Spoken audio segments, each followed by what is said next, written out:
अब एक अलग टेंशन की ओर बढ़ते हैं और ये टेंशन है आपकी जेब की फिक्र, क्योंकि इस वक्त फिक्र के करोड़ों फैंस इस पर फिक्रमंद हैं। ये वो लोग हैं जो अपनी मेहनत की कमाई किसी ना किसी माध्यम से शेयर बाजार पर रूट करते हैं, यानी निवेश करते हैं।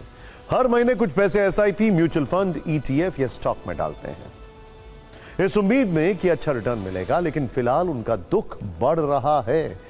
हमारी इस आर्थिक रिमाइंडर का दूसरा हिस्सा रुपए के में रिकॉर्ड कमजोरी से जुड़ा हुआ है, जिस पर सरकारें तक हिल जाती हैं।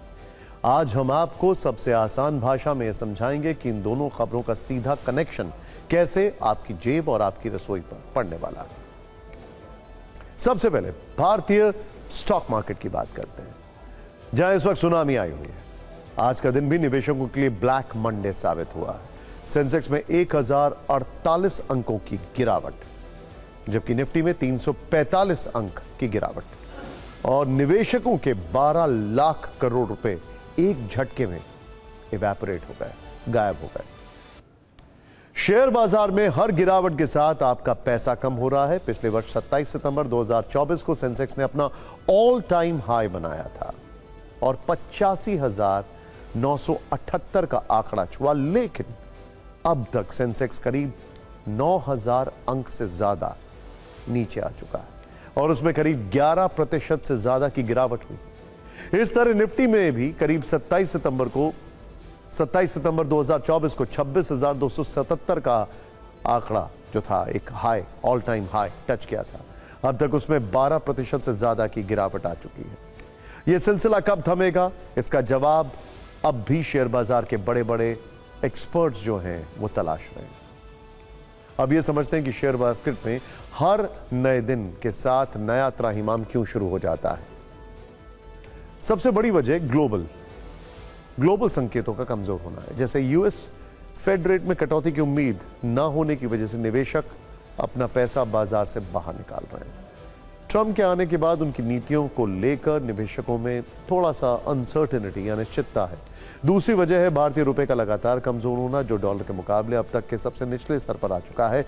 तीसरी और बड़ी वजह है विदेशी निवेशक जो भारतीय बाजार को छोड़कर जा रहे हैं लगातार। इसका अंदाजा आप सिर्फ इस आंकड़े से लगा सकते हैं कि 27 सितंबर 2024 से अब तक 2 लाख करोड़ का इन्वेस्टमेंट विदेशी निवेशक जो हैं वो भारत से निकाल चुके हैं।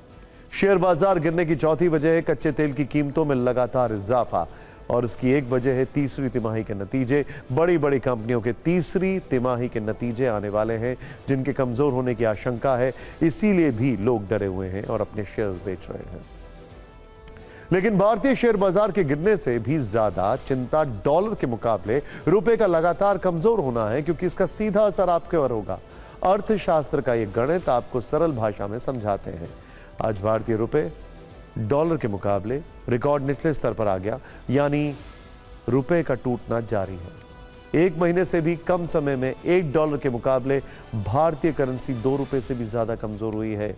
आज 63 पैसों की कमजोरी के साथ पहली बार रुपए 86 के लेवल को तोड़ते हुए 86.59 यानी 86 रुपए करीब 59 पैसे के स्तर पर जा पहुंचा, जो अपने आप में एक रिकॉर्ड है। और इस रिकॉर्ड में गर्व करने वाली कोई बात नहीं है। सोचिए, एक जमाने में ये पाउंड की कीमत होती थी। एक जमाने में, once upon a time there was a king where he is। अब चिंता की बात यह है कि भविष्य में इससे महंगाई वाले झटके और महसूस किए जाएंगे। एक रिपोर्ट के अनुसार भारतीय रुपया एक साल में डॉलर के मुकाबले 3% कमजोर हुआ है, जबकि 10 साल में रुपए डॉलर के मुकाबले करीब 28% नीचे जा चुका है। इसीलिए डॉलर को किंग कहा जाता है। भारत मौजूदा वक्त में दुनिया की 5वीं सबसे बड़ी अर्थव्यवस्था और 2030 तक इसके तीसरी सबसे बड़ी अर्थव्यवस्था के दावे किए जा रहे हैं। इसीलिए सवाल है कि आखिर मजबूत भारत का रुपया कमजोर क्यों हो रहा है। एक रिपोर्ट के अनुसार 16 मई 2014 में $1 की कीमत करीब 58 रुपए 58 पैसे के बराबर थी, लेकिन आज 13 जनवरी 2025 को ये $1 86 रुपए 59 पैसे के बराबर है। ऐसा इसलिए 10 साल पहले आपको $1 के लिए करीब 58 रुपए देने होते थे, लेकिन अब उसी $1 के लिए 86 रुपए 59 पैसे देने होंगे। आज इस पर कैसे बयानों की फायरिंग हुई, इसे सुन लेते हैं।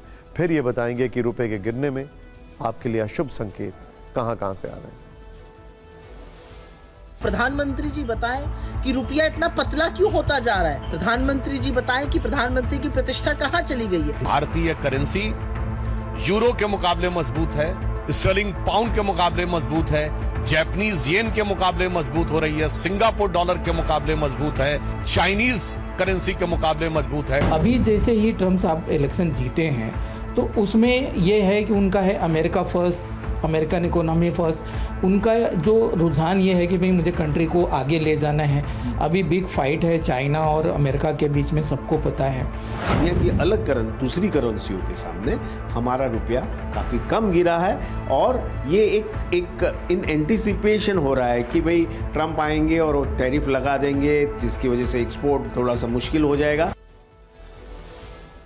रुपए के कमजोर होने का असर कैसे आपकी जेब, आपकी रसोई और आपके बजट पर पड़ेगा, कैसे महंगाई बढ़ सकती है, अब इसे समझना बहुत जरूरी है।